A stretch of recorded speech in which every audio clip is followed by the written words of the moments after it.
Printemps. Bonsoir, Théodore. Comment ça va? Oui, bien. Dieu merci.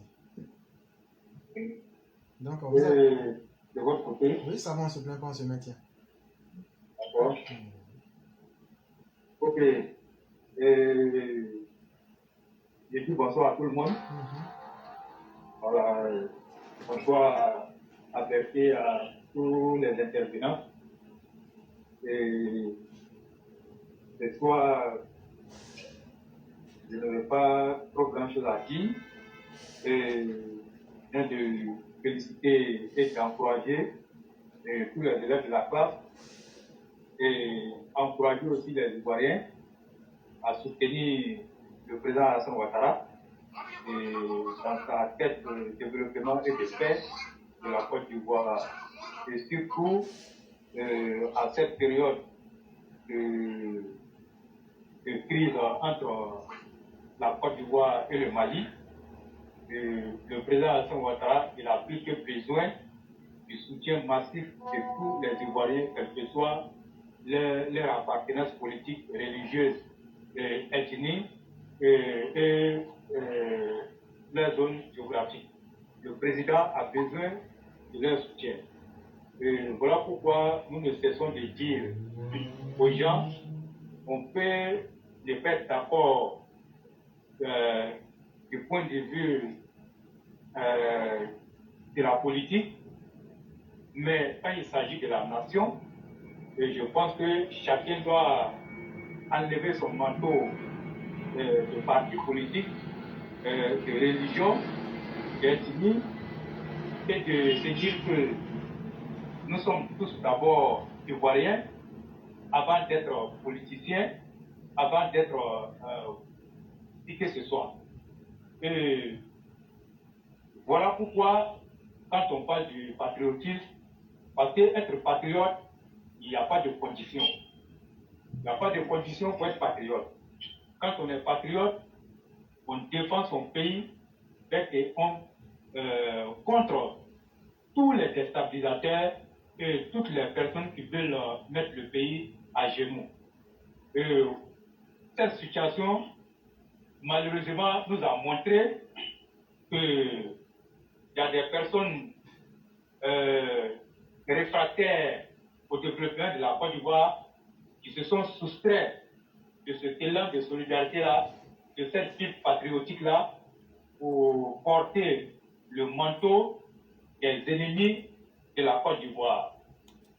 Et alors que nous avons vu ces mêmes personnes ici qui ont dirigé ce pays-là dans la violence, dans l'arrogance, dans le mépris, et sans même chercher à écouter les uns et les autres, et au contraire, sous leur gouvernance, tout le bilan a été un bilan de tuerie.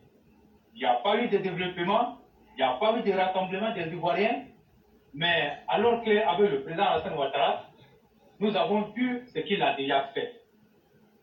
Et quand on remonte un peu l'histoire, nous connaissons très bien ce que ceux-là ont apporté dans le pays comme violence, comme tuerie.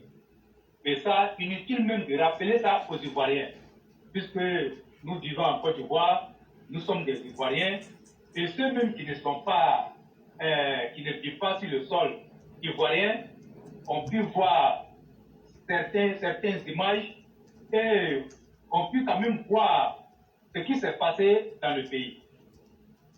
Maintenant, mais est-ce que la loi de la nature voudrait que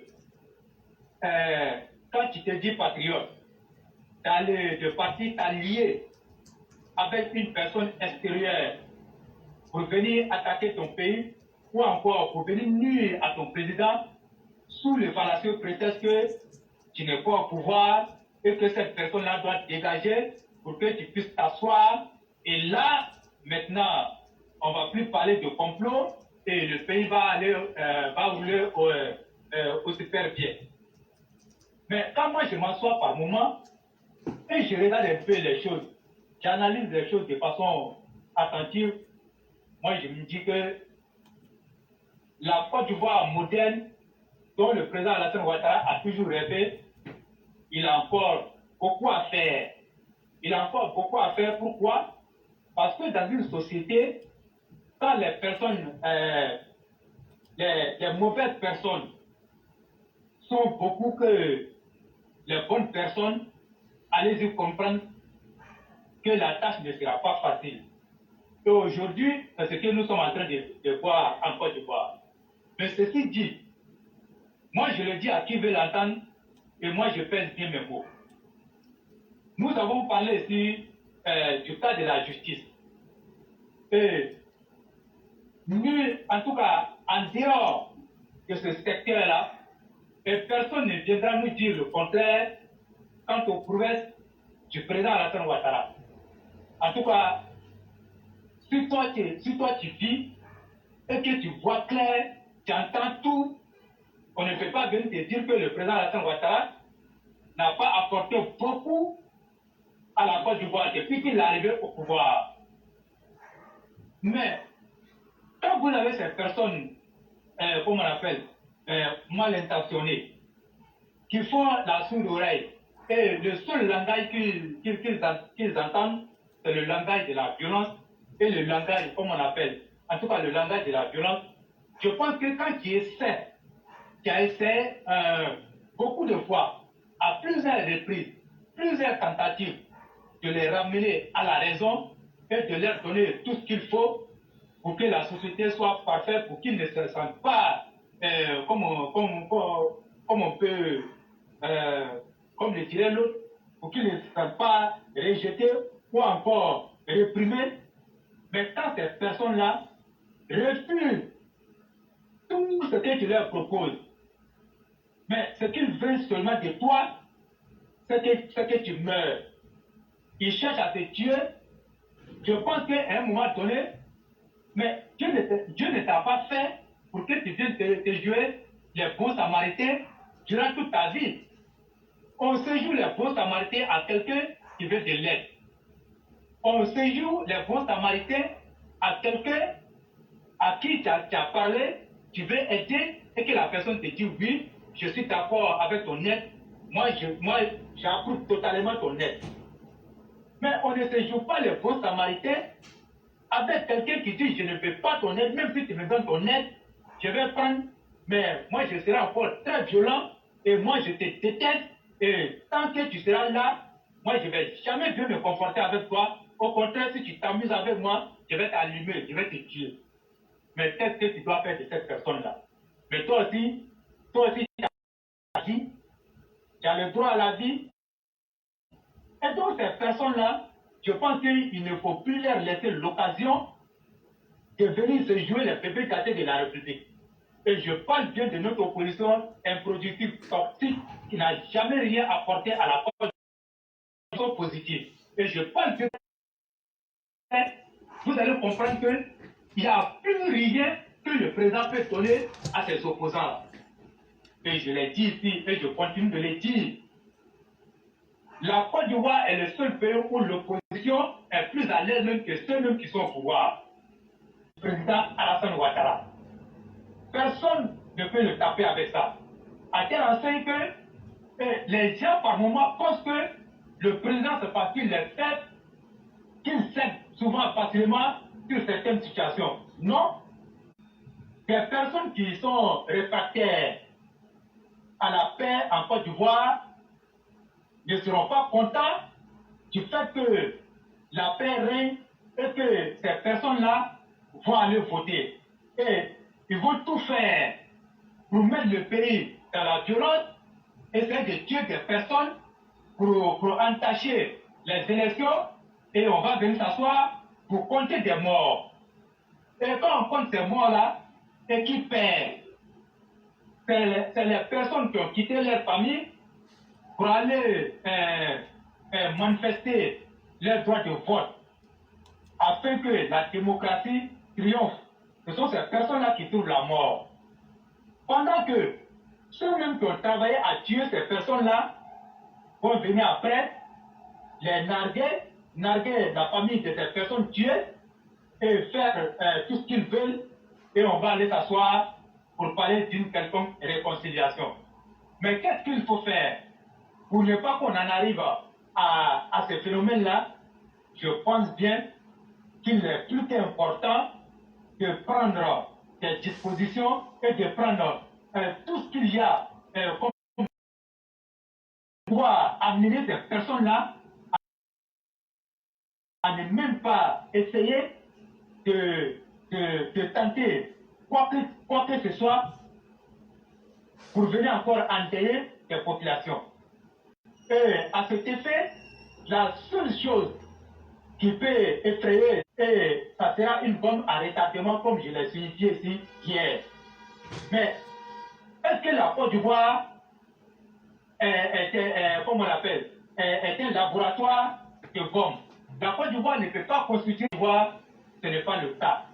Et dès qu'on rentre qui a créé les escadrons de la mort, avec à sa tête le chef bandit Laurent Gbagbo, et ce sont ces personnes-là, avec l'État de Côte d'Ivoire, en tout cas le pouvoir actuel, ce sont eux qui se sont vus à la primature et qui sont allés se réconcilier entre eux là-bas, ces figures-là, et c'est même, comme on appelle, ceux-mêmes qui pensent qu'ils sont intouchables en Côte d'Ivoire, et qui ont le type foncier de ce pays-là, et qui pensent qu'ils sont différents des autres Ivoiriens, et ce sont les Ivoiriens, les nations, que vous redescendez dans l'arène pour venir les voir. Ça veut dire quelque part que vous connaissez leur importance.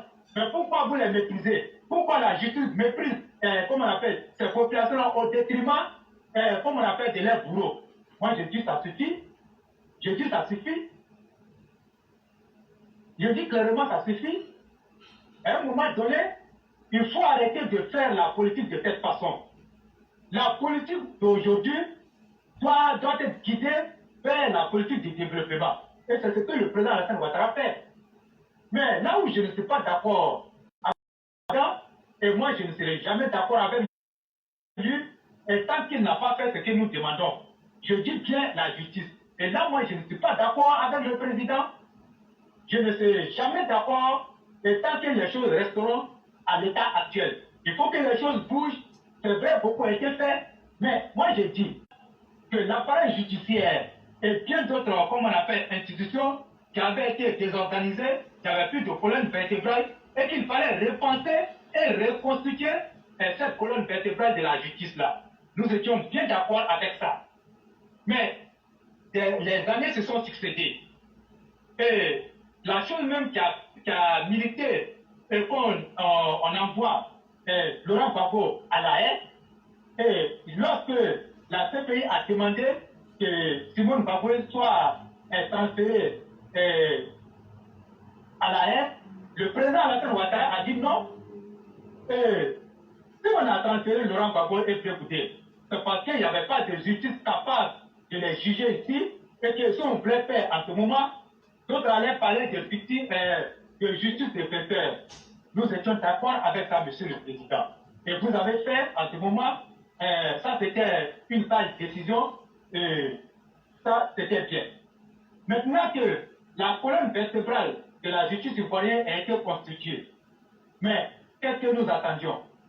Nous attendions là que tout ce qui était en suspens et les criminels qui étaient dans la nature puissent venir répondre de leurs actes devant la justice nationale et non internationale. Mais nous n'avons jamais vu ça. Mais, monsieur le président, vous ne pouvez plus nous dire que la colonne vertébrale de la justice n'a pas été reconstituée. Et je pense bien qu'elle a été reconstituée.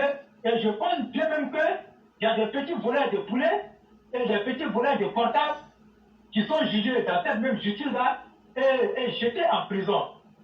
Mais, monsieur le président, ou bien je ne sais pas s'il y a deux appareils judiciaires, et ça aussi, vous pouvez nous éclaircir ça, afin que les Ivoiriens soient situés qu'il y a deux justices, la justice des pauvres et la justice des riches. Et là, on va comprendre mieux la situation et on ne va plus vous emmerder avec cette affaire de réconciliation, avec cette affaire de justice.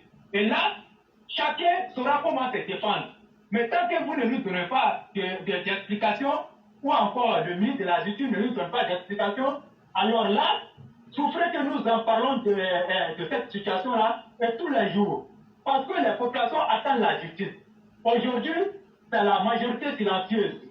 Comme je l'ai dit, c'est une bombe à retardement. Et les gens, ils se taisent.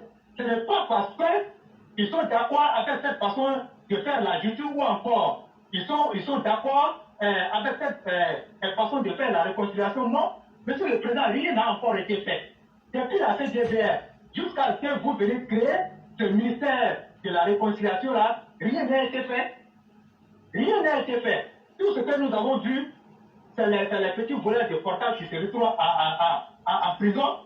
Et quand il y a un politicien qui est mis en prison, et le jour où on va prendre un petit voleur de portable là, automatiquement, on remplace le politicien là, parce que lui, sa vie, on ne doit pas toucher par le petit voleur de téléphone, et lui, il va croupir en prison.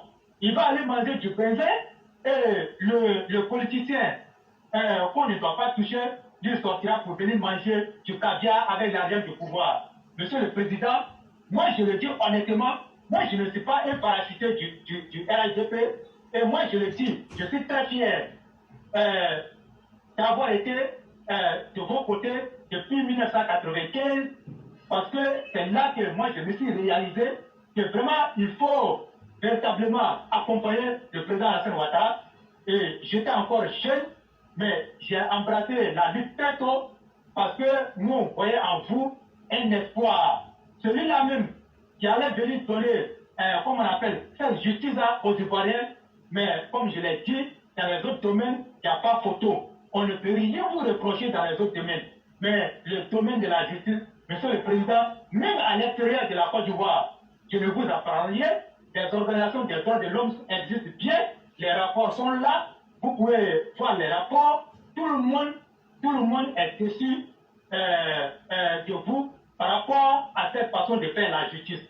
Il n'y a pas de justice, ou bien, Monsieur le Président, quand vous agissez comme ça, vous êtes en train de protéger vos collaborateurs qui ont aussi fait des détournements.